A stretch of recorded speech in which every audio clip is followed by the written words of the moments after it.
پشتی جوینا نتوین یگرتی نیویورک رجب طیب اردوغان سروک کمارا ترکیه دریا تلویزیون فوکس نیوز امریکی را داخواست کرد که امریکا جبوی کرینا موشک براونیا S-400 روسی ترکیه سزانه دی.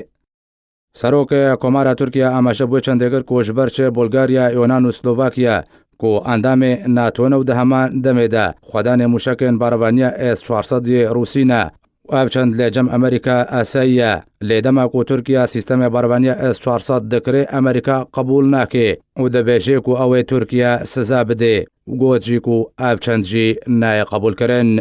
هروها سروک ترکیه گردگو به تو اوی کیش امریکا او چند تاوری ندکر کو بالافرین F-35 رادستی ترکیه نکه جبر ترکیه نبتنه کریار وان فروکیانه بلکو ترکیه دنا وان ولاتان ده یک و بالافری برهمتنه لگل امریکا و ترکیه $1,400,000,000 دایت داکو و فروک رادستیوی بکه.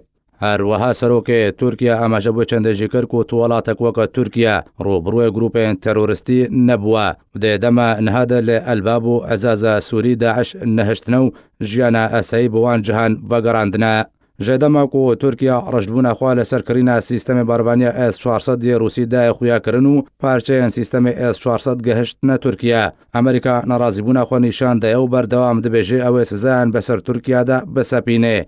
چندین جار سیناتورن امریکی پروژه سپاندنا سزان پیشکشی دونالد ترامپ سروک امریکا کرنه. تاوی کو ترکیه دا خواست دیگه کو ترکیه نوی سزادانو ترکیه و امریکاش بوی آوا کرنا نفچه آرام همه هنگو هف پیمانن. لأمريكا رجل لسر استراتيجية سزاداني